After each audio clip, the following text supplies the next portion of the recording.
I appreciate everyone joining us. I think I'll just start off here. We're a couple minutes after 5, so get this party started. Thank you and welcome to this Albemarle Charlottesville Historical Society program, the State of the Society. I'm glad you all could join us. My name is Tom Chapman, and I'm the new Executive Director for the Society. I started April 1st. There's a joke there about April Fool's Day, but I won't go there yet. April 1st seems just like yesterday, but it also kind of feels like it was ages ago, and I imagine many of us are feeling the same way.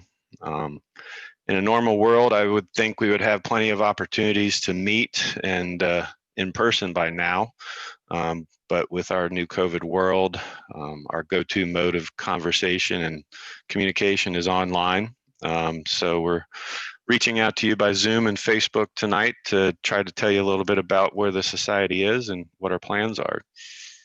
It took us a little while to get ramped up with this new venture online, but I think we're almost there. We're kind of getting into full speed now.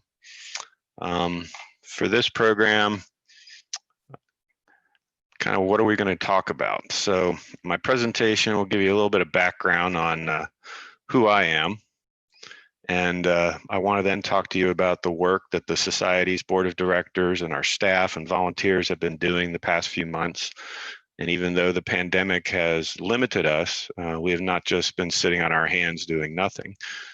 Part of our work has been to revise and re-envision our mission, our vision, our values. And I would like to present those to you tonight, kind of breaking down those statements so that we kind of have a clear understanding of what board and staff hope to achieve. And since you've joined us tonight, I can imagine you have an interest in our historical society. Maybe some of the actions we have taken and the statements we have made in the past few months have sparked some questions in your mind. Maybe you're a member. If not, please consider joining. Maybe you're on our mailing or an emailing list. Maybe you've even unsubscribed for our list and are now coming back to see the guy that sent out the newsletter or whatever that made you unsubscribe, but that's fine. We are on Facebook and email blasting folks, so we're trying to figure out as best as we can how to connect with you and connect with our members and our community. So I'd like to know your questions, know your interests, know your concerns, know how your historical society connect with you and others in the community. The society just doesn't collect, preserve, and interpret our county and our city's past, but it is a reflection of the people, its members. How do you tell the history, the story of your past, your community? And what does that mean for us today and that impact that shapes our everyday lives? As I said earlier, as people were coming in, our chat and functions are ready, and Sterling, who's with us this evening, he is our new programs and volunteer coordinator. He will be manning those, so if you have any questions, and feel free to jump in, and Sterling, if he thinks it's a good time, he'll jump in with those questions for me. And we've had our challenges. COVID has been one of those challenges we've faced, and I'll talk a little bit about how we've managed that. And then the last part of my presentation will look at ideas for our future and the needs we have to put into action. There are some commemorative anniversaries that we're looking at over the next few years that as a community we should focus on and interpret. And there are also important needs that our historical society has. Without your support, your historical society may be in jeopardy. It's hard to say what the future holds, but we have a positive outlook. COVID and its effect will have lasting impacts, but if we all work together, we can come up with solutions. Hope you saw our previous program in October by Dean Calais and Dr. Michael Dickens. I see Dean's joined us tonight. Thank you, Dean. One thing I took away from that talk was that we are going through now, those who came before us experienced something similar. History doesn't necessarily repeat itself, but We can look to our past for answers. We can learn lessons from our past. We can prepare ourselves with our history that our community has preserved within your historical society, so we can come together with that shared knowledge and find the silver linings to these dark clouds to lead us into the future. So who is this Tom Chapman guy anyway? When I sat down with the Society's board of directors to interview in February of this year, I was asking myself that same question. I mean, if you look at my resume or my LinkedIn profile, you'll find a very well-crafted profile that talks about my multi-talented and self-motivated executive manager skills over 10 years, progressive experience, financial planning, organized and diligent, the things you see on a resume. And I think I'm not lying when I put it out there, but it makes me sound like some kind of automated robot. But where I'm now with my career and my experience, my past nonprofit museum experience, I mean, I can dig into archival research or lead a boardroom discussion on strategic planning, figure out genealogy, or figure out a budget, manage the design and installation of a museum exhibit, as well as coordinate, public and private fundraising. I've been involved in all of those things. I gained a lot of that experience working at Montpelier, where I literally, as they like to joke, I worked my way from the ground up. I started as an archaeologist. My last full-time position with them was then director of operations for the entire museum and the historic property. Excuse me. And later in my career, after leaving Montpelier, I came back and actually worked for them as a contractor and consultant. Some other things that kind of stand out that I've done, was a member of the board of directors for the Orange County African American Historical Society and also the Orange County Historical Society. Wrote the genealogy on President James Madison, part of my master's thesis, who was buried in James Madison's grave. Kind of tongue-in-cheek there, but it's also kind of contextual, trying to understand the history of that cemetery and the history of that family. Did a lot of archaeological work, worked on the restoration of the Montpelier Mansion, and then worked in historical and curatorial research, exhibit production, interpretation, looking at the place and the people of Montpelier. One particular project that I really got a lot of pride out of and felt very good about was the restoration and interpretation of the segregated Montpelier Station train depot with its colored and its white waiting rooms, and being able to work with the descendant community and work with the local population, white and black, and to better understand that history of that particular place. Master planning and strategic planning activities. As an operations manager, I was doing everything from making sure the toilets didn't fall off in the visitor center. Those really kind of odd toilets that attach to the wall, but kids jumping on them, they like to fall down and leak. It was great fun. And then looking, from there to, how do we sustainably maintain over 100 historic structures on the property? Worked on conservation, historic preservation easements for Montpelier. That was an interesting experience in terms of working not only with Montpelier and the foundation and the board, but also the National Trust, who owns the property, the Piedmont Environmental Council, the Virginia Outdoors Foundation, the Virginia Department of Historic Resources, and so on and so forth, bringing all those people to the table so that they could all agree on the verbiage that was included in an easement document. It was a chore. And then that was one thing I came back and worked with them in 2019 on conserving an additional 1,000 acres of their property. Then I got a call one day and somebody said, I have a potential job for you. And it was in the private sector. And I was headhunted, and they came after me, and I was a general manager for a gentleman's property, or a family, on the eastern shore of Maryland.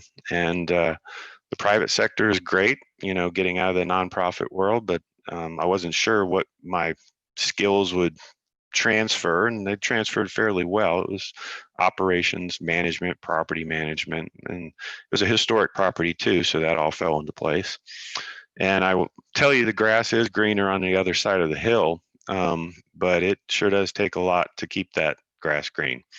And I felt that it was an important career switch for me, but it also made me realize that what I missed was the purpose that I found in work, and that in museums and nonprofit world, and that's where I found my purpose. And so returning from Virginia, kept up with nonprofit management, contract work, helped my wife start a flower farm. So that's what tries to keep me in shape, instead of sitting behind this desk looking at you through Zoom all the time, that I get out and mow about 3 acres, and trying to keep me from getting too round as my middle-aged self grows older. And then the Historical Society position opened, and it's been a great opportunity. With everything that I've worked on in nonprofit world, I've wore many hats, took on management responsibilities, but in everything I've done, from archaeology to operations, I've also been willing to do the hard work, get my hands dirty, and try to show and lead by example. And that's the work ethic that I'm going to bring to this position too. So kind of enough about me, I think. I want to focus a little bit now on what the society is looking at in terms of what role does history play in shaping our community, and vice versa. Excuse me. With my job starting in the early stages of a pandemic and a national confrontation with the history of racial injustice, it very much revealed Charlottesville's unhealed wounds from 2017. And we've needed to and have tried to find a silver lining. So in our quarantine stay-at-home world, worked and Zoomed with the board of directors to reshape our vision and mission and values, to put to our members to look at, to lead us into the future. And I'd like to just take a little bit of time to try to unpack these statements a little bit. Our vision, as you can read there, to reimagine and reinvent. How do we reimagine and reinvent the role of the Historical Society in the 21st century? What does that mean? The Albemarle County Historical Society has been in existence for 80 years, just turned 80 in 2020. I'm not sure what that means, that we were celebrating 80 years in a COVID pandemic, but it's been a heck of a year for an anniversary. Founded in 1940, in the spring of 1940, the founders wanted to coordinate the work of local history enthusiasts, motivated to discover and preserve important historic documents, as well as to conduct original research and share their findings. So we are a research library, we're a scholarly magazine, we're a museum of history culture, we're walking tours and programs, now online programs. We're a one-of-a-kind archive of historic papers, photographs, artwork, and memorabilia, and I've just only touched the surface in terms of what we have. Being here for a little over 7, almost 8 months, there's been other reasons why I've been touching a lot of our collections, but I'll get to that in a little bit. So we are a repository for the history of the county and the city. And what can our collections tell us about our past? And what can our own history as a society tell us about the diversity of our community's history?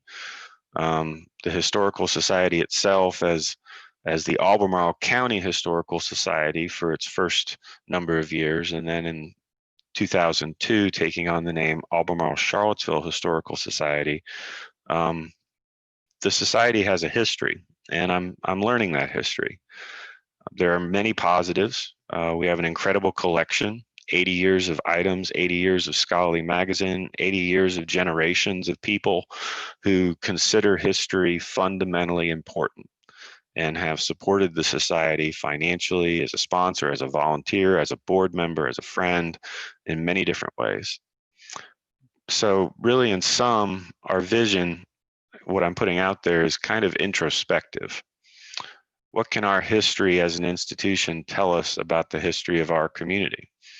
And as we move on, and our community and world changes, how does the society remain relevant? How do we promote this fundamental importance of the study of history to our community?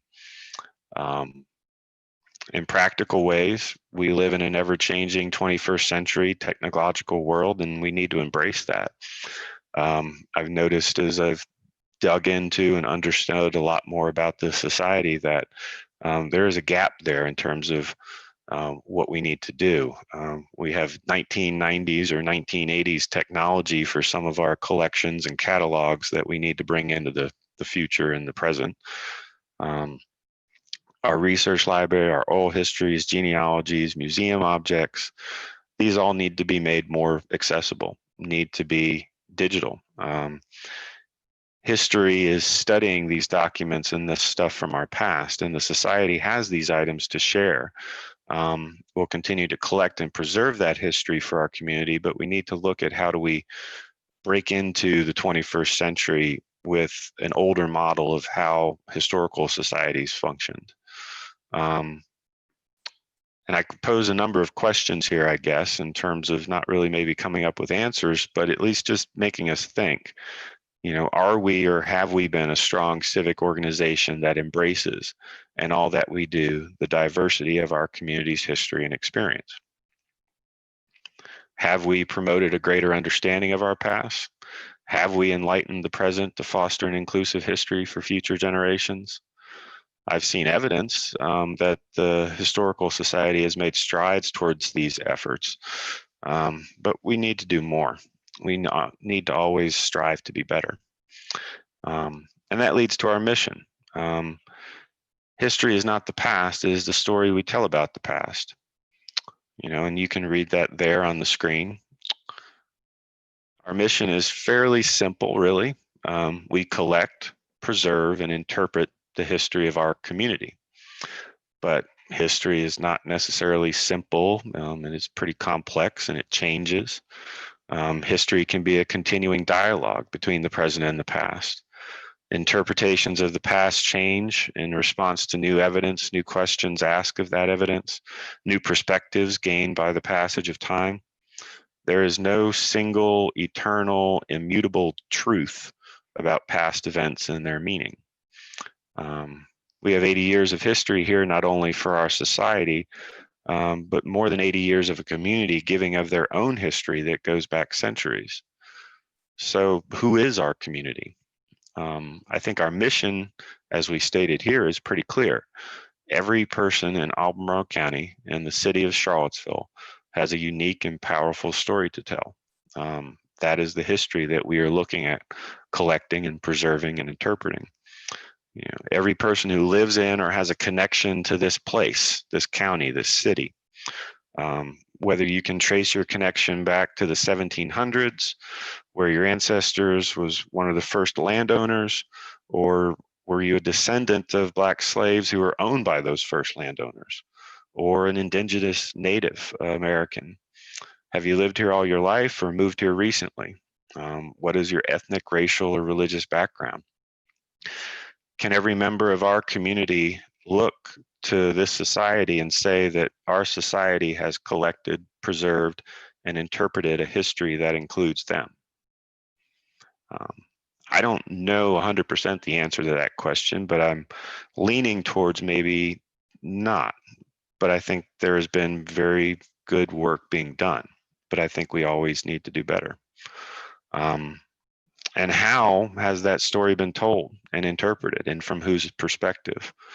I think these are important questions that stem from looking at our mission, our vision, and how do we build relationships with other community organizations in the city, in the county, to begin to break down the perception that the Albemarle Charlottesville Historical Society is viewed as the historical society for maybe only a portion of our community. I think those are important things that we need to grapple with and think through. And there are definitely things that I've heard in terms of understanding and figuring out my role. And that really leads to our values, which I think are pretty straightforward. grounded in a belief, the worth and dignity of every human being, respect for people, communities, and cultures. We approach our work with integrity and transparency. So maybe I've asked more questions than answers in terms of trying to unpack these, but I think they are relevant questions to ask as a society that espouses to be the society for our entire community. Part of what we need to look at too is moving forward and how our mission and vision can be put into practice. And the board of directors in September put together over a lot of debate and questioning a statement on monuments and racial equality. And it's a step in the direction of putting our mission and values into practice. We must recognize that there is a history of white supremacy and that the historical mischaracterizations found in monuments glorifying the Confederacy and the lost cause. Some would argue that by removing statues, history is removed. But the community removing monuments from public spaces will not actually change the history. The inequality and injustice, the division remain, and the conversations and conflict over our past will continue. The society is not interested in erasing history or subtracting from it, but we want to add to our knowledge and provide a deeper study of our past so that we can be a part of the process of healing and repair. To understand the history of these monuments, the monuments themselves will not tell the history, but look to the newspaper articles that are in our collections, or the speeches given at the dedications that we have in books in our library, or the groups who marched in the parades, which we have some of their paraphernalia also in our collections too. The public monuments were put up for the purpose of promoting white supremacy, if you look at these documents from history. So the history of our community, the entire community, is more than just these monuments. And we must tell that whole history that is inclusive and that forces us to have a dialogue with our past, exposing the histories that have been told and require new interpretations. So that's, some of our background there in terms of what we've been introspectively looking at, and then trying to get it out to all of you, our members and our community, through our newsletter, through our magazines. We've had some successes. We've had some challenges over the past 7 or 8 months that I've been here in the role as the executive director.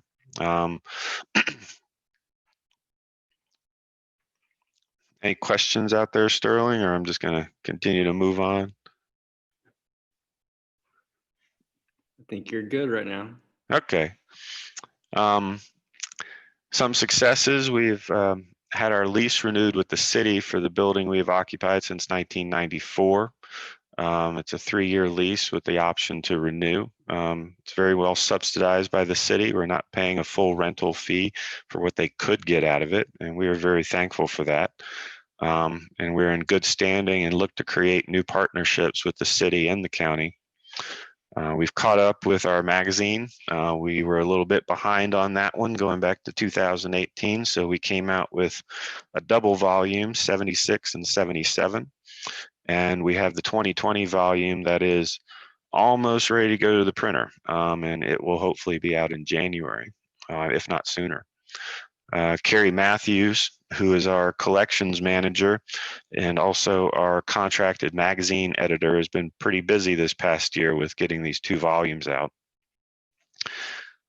We've sent out 2 newsletters, plans to fill the gaps in between with some email updates.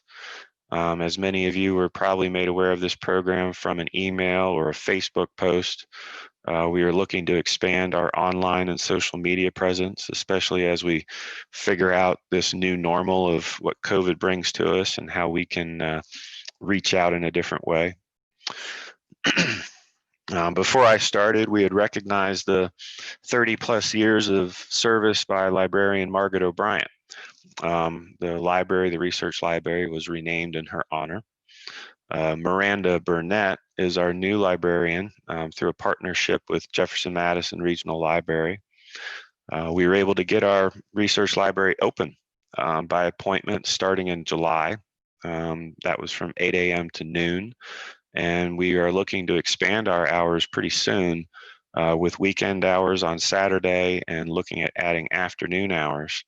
So at least as far as the COVID shutdown, at least with our library, we will soon be back to our normal hours, but those will always, well, at least moving forward for the time being, be on a by appointment basis so that we can kind of control the number of people coming and going. All in-person programs, as you can tell from this, are virtual and online for the foreseeable future, but I feel that we're kind of in a better position there too because of the outreach we can have. There's people that have been able to participate in online activities, not just ours, but for all the ones that I've actually been watching and involved in over the past few months. You know, normally you'd have a meeting where you might have 10 or 15 folks show up and you get a really good speaker and you get 100 people online. I would love to be able to have that personal connection and, you know, shake your hand or give you a hug. But at least in our world right now, it seems like the best way to do it is to reach out this way. And we're tackling it and we're trying to make it do as best we can with it. As I mentioned, our October program with the Dean and Mike, if you missed that, you can check it out on Facebook or YouTube. Shelley Murphy, our resident genealogy expert and our current president of the board of directors, along with Miranda Burnett, have been doing monthly programs called Ask a Genealogist. And those will be offered through the spring, at least as scheduled now. We're also looking at adding on, I'm trying to do at least 2 or 3 online programs in a month. And a third idea besides the normal talk, which is this, and we had a dean last month, and we're going to have Jordy Yeager in December, along with the resource kind of focused interest of genealogy or kind of focus in on a particular, you know, need there with the genealogy. We're also going to do something we're kind of spontaneous history, which will be kind of a little more conversational and topical. We can dive a little bit deeper into, you know, issues that are affecting historical institutions and what's just going on around us. So I'm going to be working to get a few people lined up that we can just kind of jump in to add to the mix there in our online little world. And all of this information is going to be on our website, which is fast approaching being open. It has not been live for a few months, been in a kind of a dormant state ever since I started or just before I started. It's taken a little while to try to get that up and running, but we're going to have that up and running this week.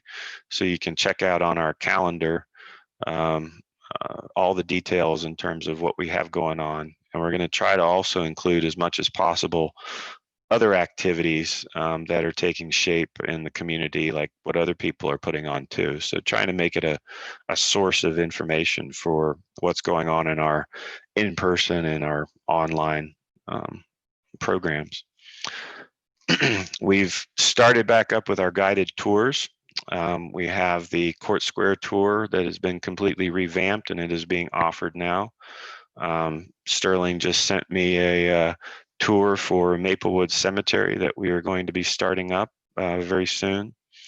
We've been working with partnering with the Charlottesville Municipal Band. We had a July and October band concert, and we're hoping to maybe, if the weather cooperates, have a December holiday concert in the park in front of the building here. And all these things take volunteers. So we have plenty of programs and projects going on. So if you have any interest or know of somebody who might be of interest in volunteering, you can contact Sterling. Tell Sterling to put maybe his email in our chat so you can all see that. Want to contact him if you know anybody who wants to volunteer. And change my slide here. So the pandemic has been the biggest challenge. as we kind of rethink and experiment with everything. There have been many unknowns, but we have a positive outlook on how we can adapt. Then on top of that, we had a water leak, which if you got our newsletter, you've read about. The silver lining to that is that it has helped us to kind of create some better protocols and procedures to begin to think about how to organize our collections. We'll be looking at a couple preservation planning grants that are coming in the end of this year into next that we can hopefully kind of get into and provide some money for that. And I don't know if you've all heard the story, but a toilet tank on the second floor decided to crack open on a Friday evening. And after about 5,000 or 6,000 gallons of water flowing through the building, we found out Monday morning the next. And it wasn't a pretty sight. But we were actually pretty lucky considering what could have been. And besides a few donated manuscripts and paper collections that had not been processed yet in the basement, along with a number of our back issues of the magazine, you can kind of see the picture there of when those magazines get wet, they just kind of turn into big book bricks. Unfortunately, we lost about 500 of those, but those are replaceable or reprintable. Of the documents, there were a few that we were sad to lose, but Margaret O'Brien, even in her retirement, came in to help us, guided Miranda on how best to manage these. One of our board members stepped up and offered their freezer, and we put a bunch of documents on deep freeze and were able to preserve and save them. And our insurance stepped up too to help cover some costs. So it was more of a wake-up call that we need to be better organized. Prior to this, we had installed a new security system, and after this event, I had the security folks add some water bugs, which are little water sensing devices that so at least, I won't have a 2 or 3 day leak. Once we have a leak, then I'll have at least a few minutes of an update as opposed to a call Monday morning from Miranda going, "You won't believe what I just walked into." Some plans for the future. What does the future hold for the Historical Society? We can look at some big ideas. One big idea is that 2021 marks the 100-year anniversary of the public library in Charlottesville. I've had conversations with David Plunkett with Jefferson Madison Regional Library to facilitate and manage the creation of exhibits and interpretive panels to mark this anniversary at their central library and also in our building. They're looking at, because the central library was a public library at one time, was the federal courthouse. They're looking at renaming one of the rooms, the meeting room upstairs, to the Swanson Room, which goes back to Brown versus Board of Education, and interpret that history. But with our building, the McIntyre Public Library, it's not only the library system turning 100, but it's our building that we lease from the city turning 100. So there's an opportunity there to tell a complex story about Paul McIntyre and his benevolent giving to the city, that civic engagement then, and what we can look at as a current civic engagement and how we interact with this history, what the views of this past and present have changed, and how do we view these landmarks on the city landscape. I've had people who, after reading our statement about monuments, find it somewhat inappropriate that the Albemarle Charlottesville Historical Society is taking that position when we are in a library that was donated by the same gentleman who donated the funds for the monuments. So it's a complex history that we face and that we deal with. One other thought looking forward is 2022 would be the 5-year anniversary of Unite the Right and the activities that occurred here in 2017.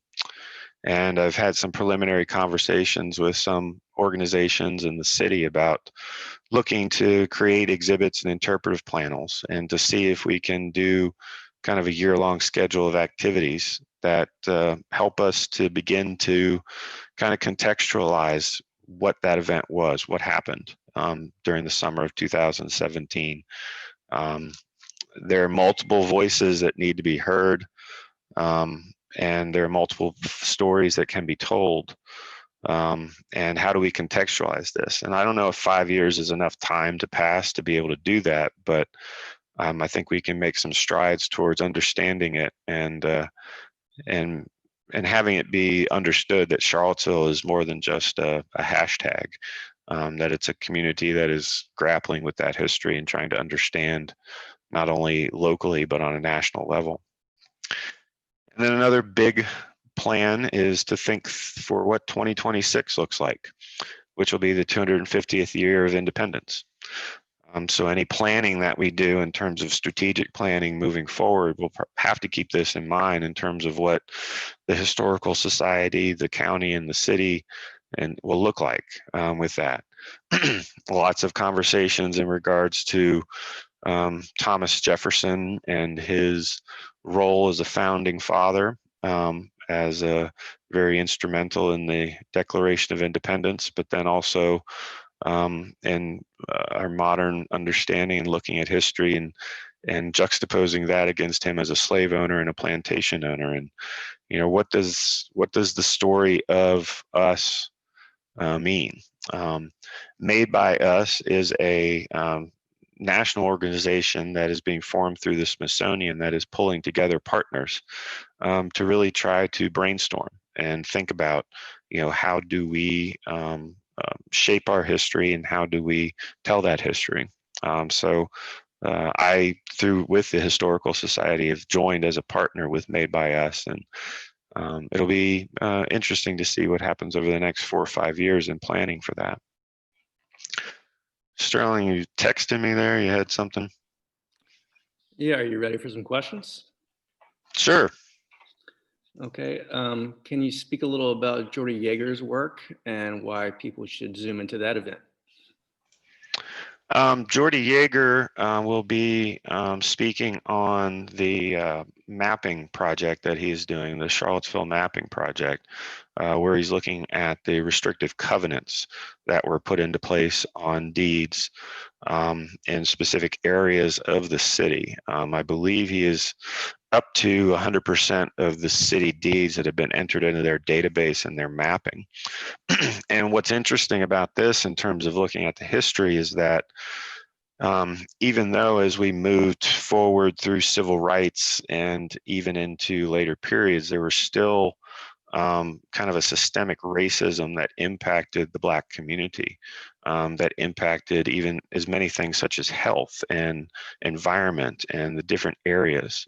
Charlottesville was not large enough to be a red line city, which was where mortgage companies and banks would basically map out areas of the city that were defined as locations to restrict mortgage lending and loan lending to.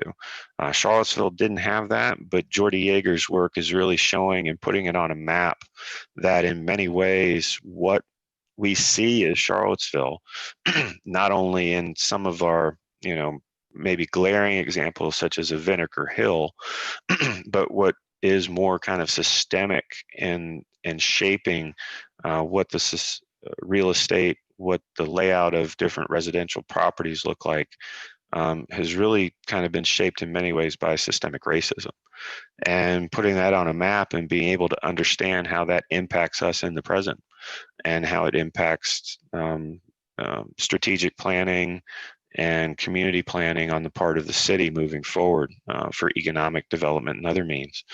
So I've only had the opportunity to kind of email with Jordy or see him through a Zoom meeting, but I feel like I've had an interest in what he has been doing for a long time now.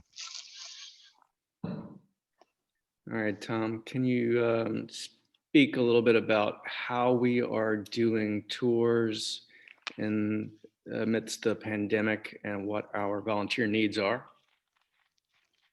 The tours are being restricted to about 10 people. We can maybe be a little bit flexible with that depending on family pods and school pods. If we have, classes that want to participate, we are requiring face masks and social distancing. The tours are being done in such a way to provide for that, so that we're not on top of each other, and being outdoors, it helps with that. The volunteer needs, anything else you can add to that, Sterling? You've been kind of spearheading the tours. We need lots of volunteers. We are going to be creating a menu of tours, the Court Square, which you've already mentioned, the Maplewood Cemetery, which is just about ready. We're going to be creating some other cemetery tours. We're going to be creating a downtown mall tour and hopefully a nice menu. We also have lots of organization and administrative tasks that we could use a lot of help with in the library and in our offices. Mm-hmm. Yeah, and when Sterling says creating these tours, I mean, we have had these walking tours in place before, but we're really kind of revisiting and revamping them in terms of bringing in some new information, some new interpretation, some new perspective, and bringing in some of our previous tour guides to review and see what we've done, but also bringing in some new blood and some different volunteers. I think we've had 1 or 2 volunteers every day this week, right, Sterling, doing various things. So it's been pretty cool to see that activity. Part of what we are doing in the organizational side of things, as I mentioned with the aftermath of the water damage, is the Historical Society is a place where things have been collected. But in some cases, they've been collected and put into nooks and crannies, and they kind of get into that out of sight, out of mind status.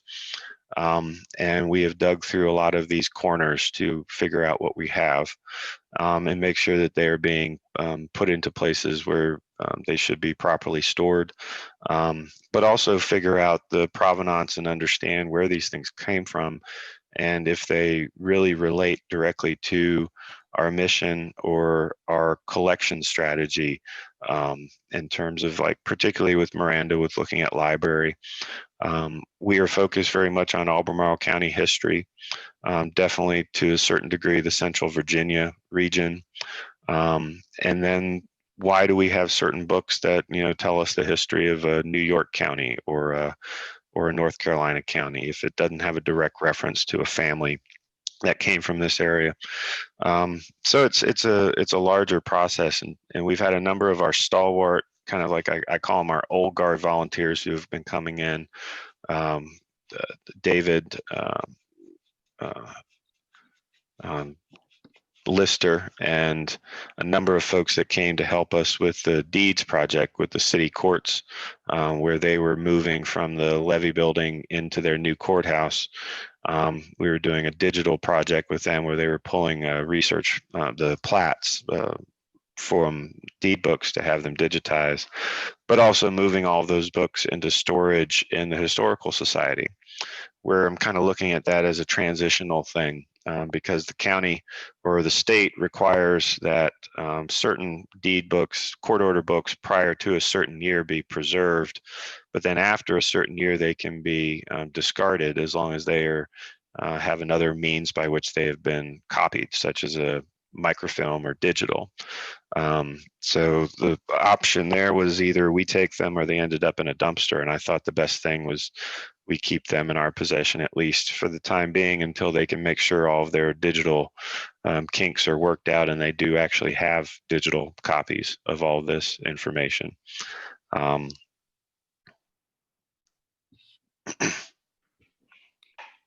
We've also had some questions about what digital resources we have and access to that. And you might want to speak about the upcoming GAP project. Sure. Digital resources are limited at the moment in terms of what we can provide through our website. I know there were previous renditions of the website, there were pictures and photos that were available. I've been working with some IT folks. One of the things as I was kind of working my way, April 1st, I got the keys from Sandy, opened the door. She said, "Great to see you. I'm off." And it was me in a big empty building. And I just started wandering around.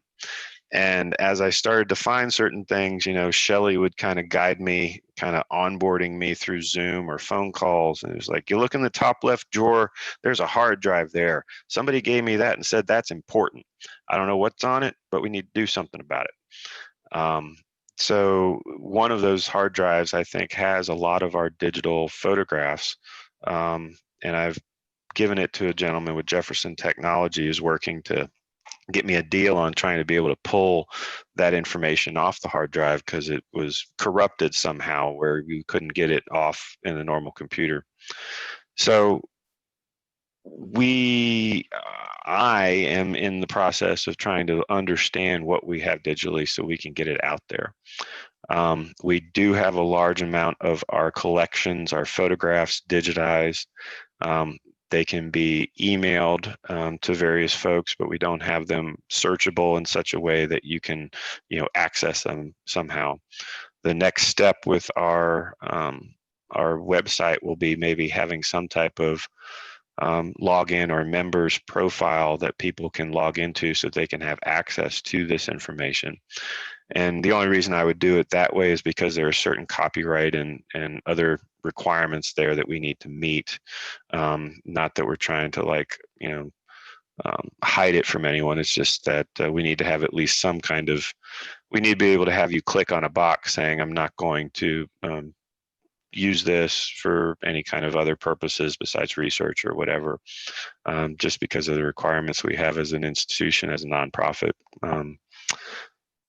Does that cover this question there? I think we're a work in progress, basically, is that answer to that question. Would you like to speak about GAP? GAP, yes. That is the Generations of Albemarle and Charlottesville project that we're going to be starting up in January. And it is looking at doing a genealogical database. We're going to take genealogical information that we have already in our files, but also open up the opportunity for anyone in the community to present not only their family's genealogy, but if you know a member of the community who you think their information should be made available, their genealogical legacy should be made available, that you on behalf of them can, present their information to us. Shelley Murphy, who is a genealogist, as I mentioned, along with a number of other folks from DAR and other organizations that Shelley is involved in, that we are involved in, are going to pull together a cadre of volunteers who will review and in some cases possibly help a little bit with, making those connections for the person who is presenting that. And it allows us an opportunity to represent.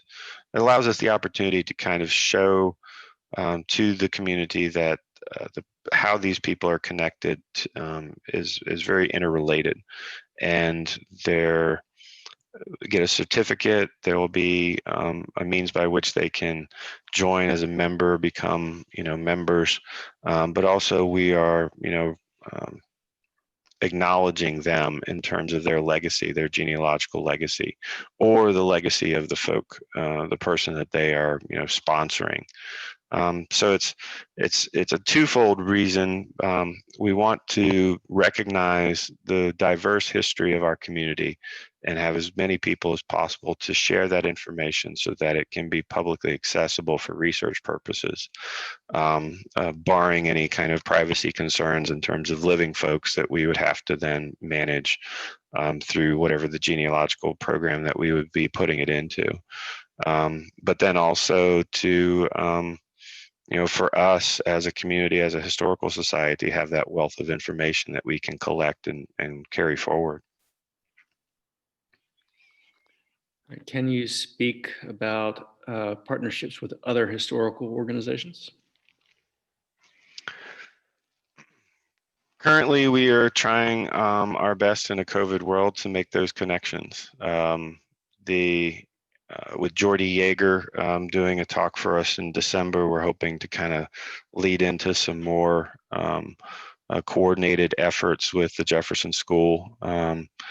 We have been in contact with a number of the Central Virginia historical societies. I just had a email back and forth with a lady down in Scottsville with their history program. Just trying to kind of share updates and just be there for people like that. Kind of drawing a blank. Anybody else we have there, Sterling, that historical organizations?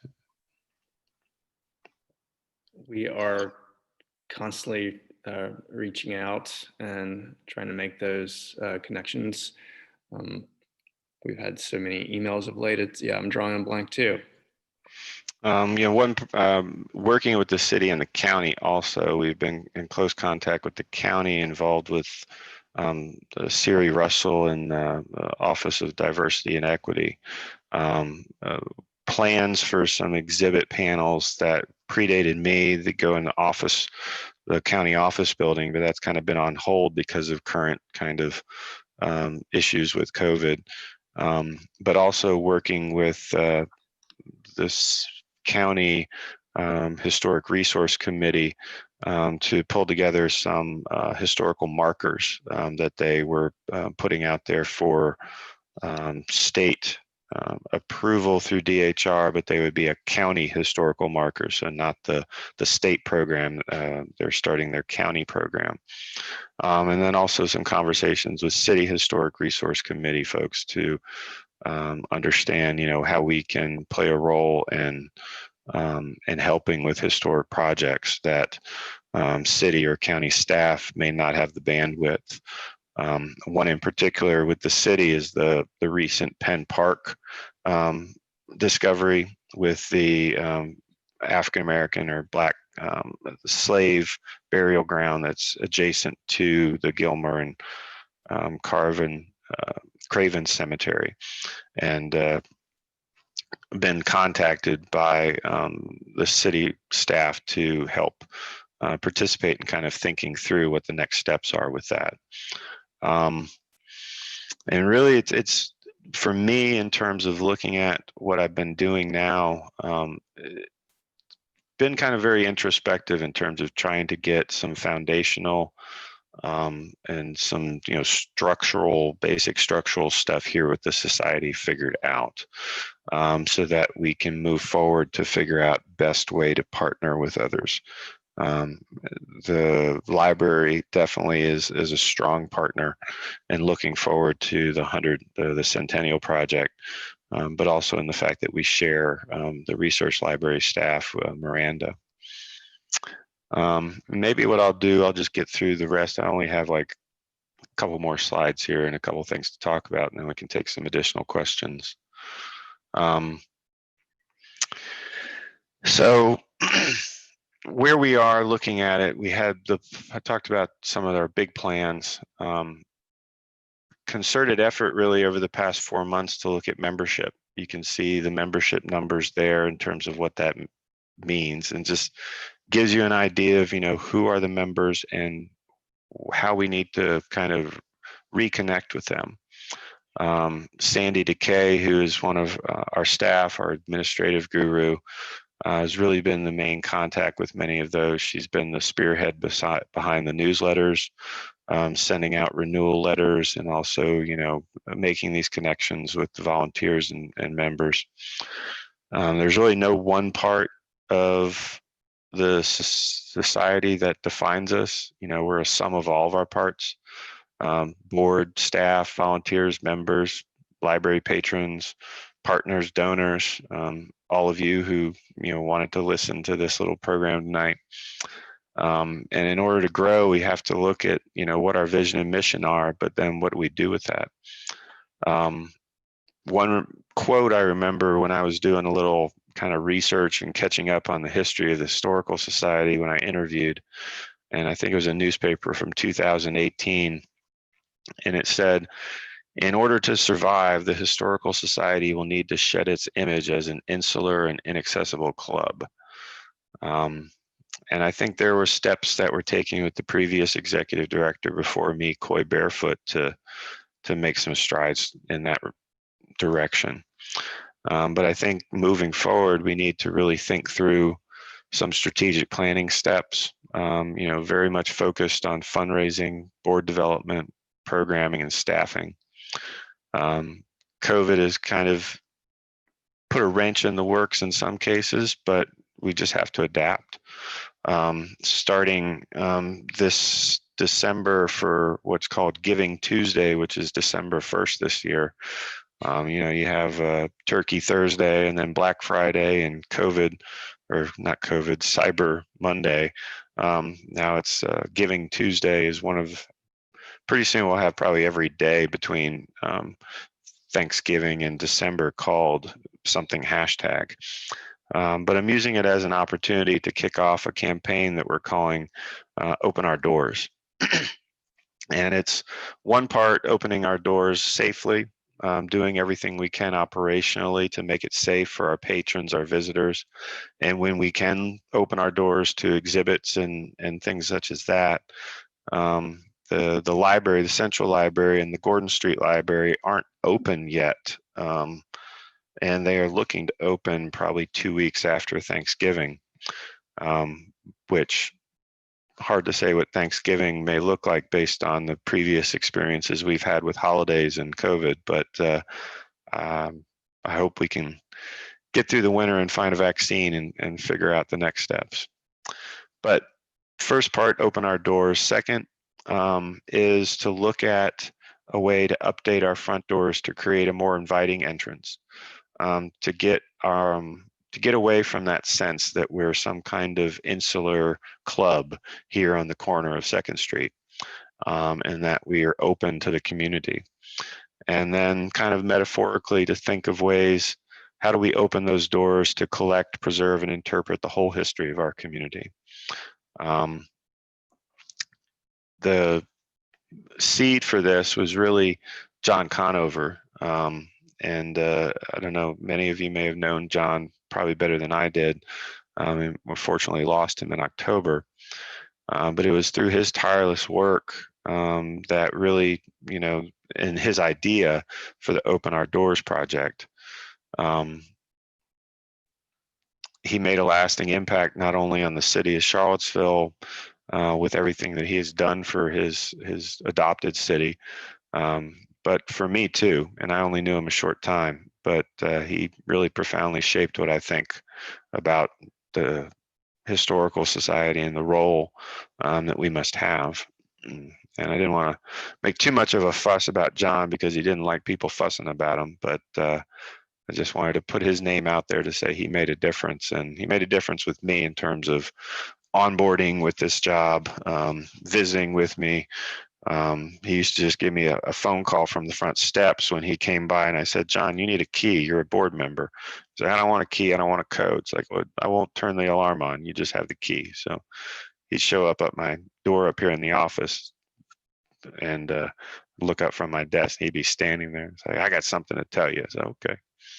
And I'm going to miss those visits, but what he's left with me is really given me an idea that, and how do we move forward and find the silver linings to the problems that we face. And so that for me is, my little presentation there. I didn't want to go too long. We got about an hour here, so open up for any questions that might be out there, and hopefully I can answer them.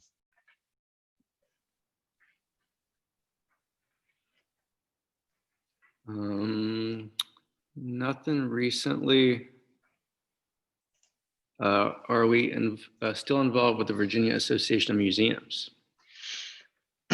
VAM, we are not a member of the Virginia Association of Museums, but I think I am still a member, an individual member, so I am keeping tabs on everything that they're doing. They are still in, they've really expanded their online outreach, but I'm looking to do some more work with them.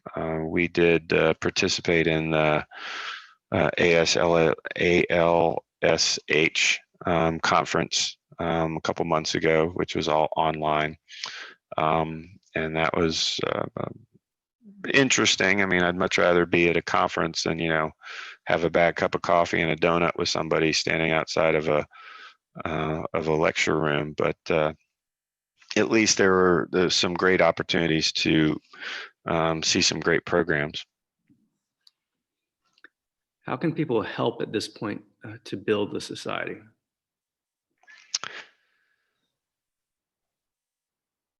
If you're not a member, join. If you have the opportunity and have the health and feel comfortable, then volunteer. We have plenty of opportunities to put people into positions that they are comfortable in to help us with. If you have the feeling that you could maybe do a little bit more than just be a member and a volunteer, then you can step up and be a board member. We are looking to expand the number of folks that we have on our board. With the loss of John in October, we are down to a total of 9 members on our board. So kind of a good small number, but we need to have, some more voices at the table. If $45 membership seems too little, then we are definitely open to opportunities for more. I think with where we are with the board and the staff, showing some activity, digging out from kind of the whole of COVID and looking forward, positively. We have some activities, we have some programs, we have some plans in place.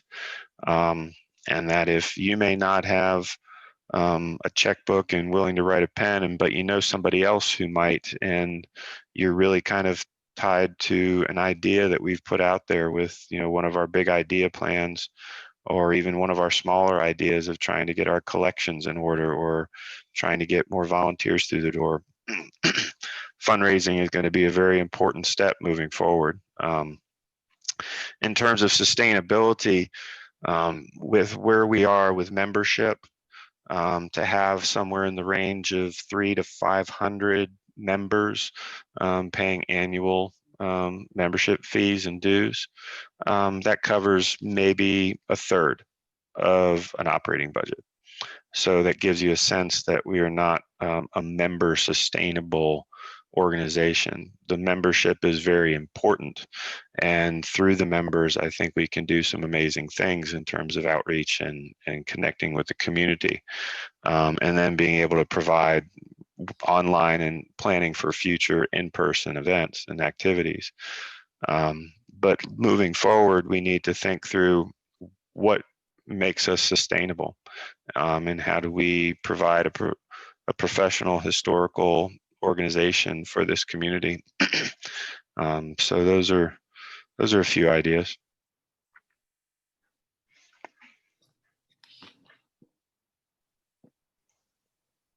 I think that's about it. Yeah, I was looking through some of the chat here. Yeah, thanks, Shelley. Thank you, Phyllis. Liz Russell, yep. Yeah, let's looking forward to some additional conversations. They invited me, and the Historical Society is a partner with Preservation Piedmont, and their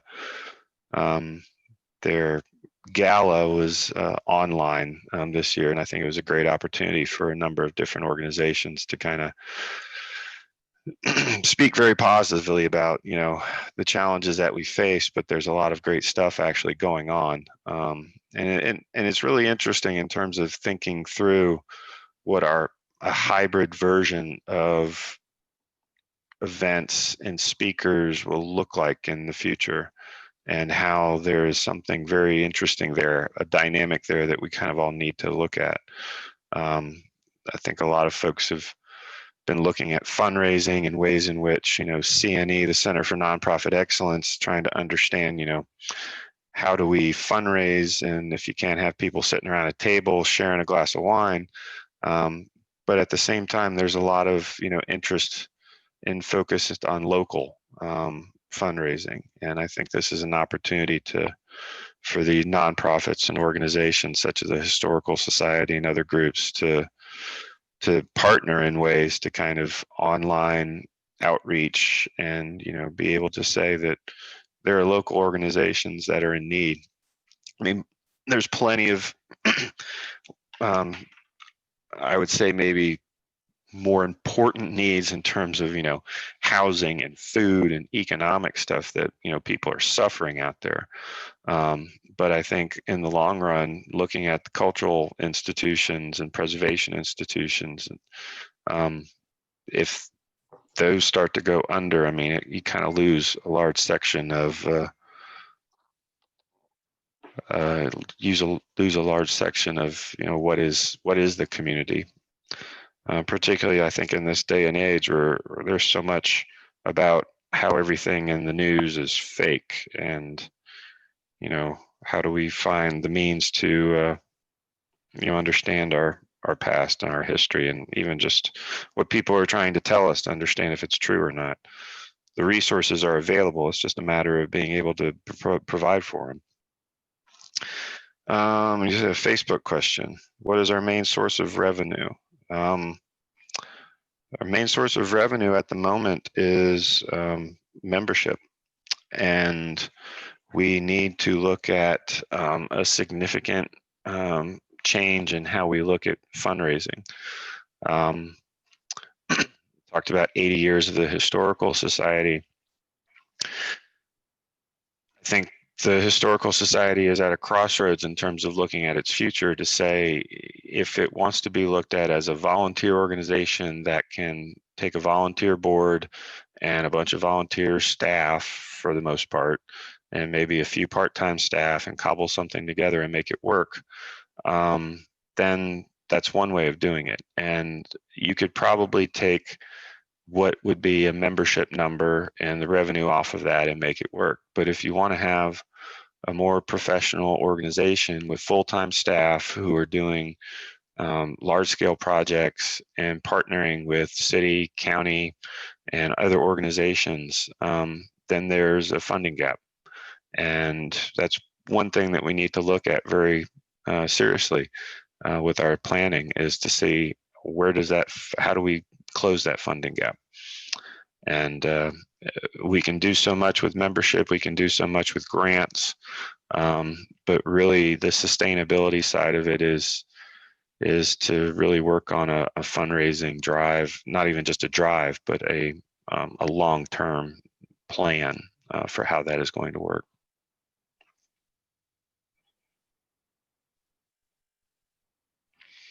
I started using the term community preservation in concert with historic preservation. Yeah, Liz, I definitely agree with that.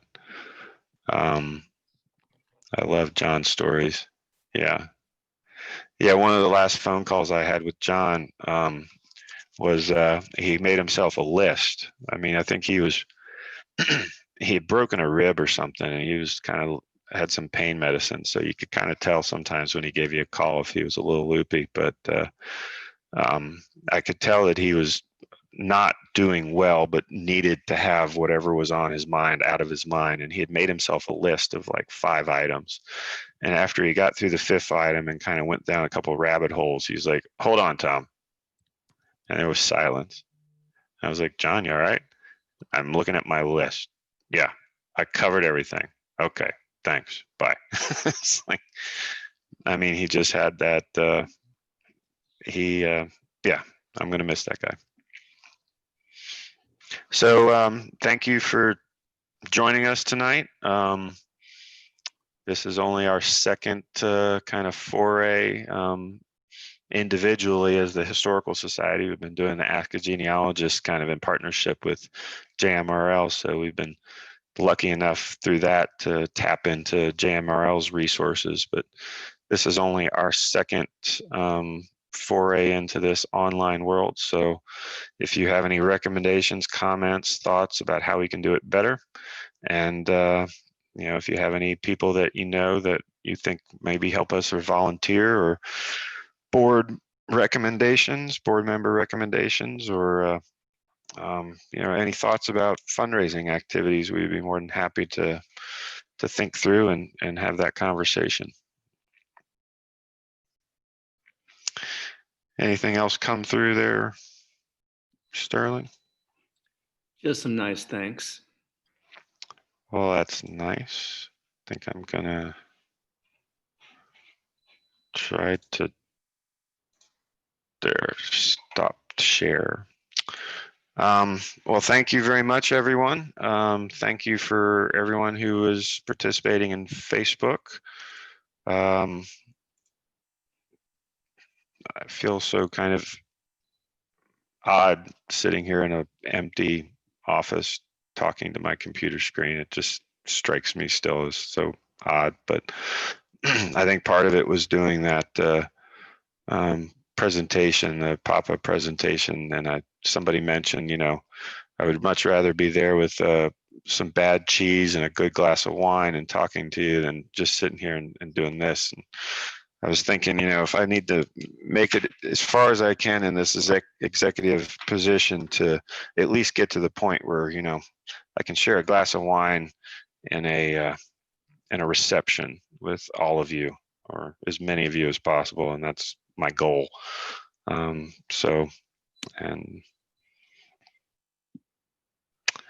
Well, if anything else, I'll just stop talking because I'm just going to ramble on here. We're going to be, this is all recorded, so if you do have an interest in watching it again, we'll have it on Facebook and put it on our YouTube site. And again, thank you very much. Thank you all, and good night.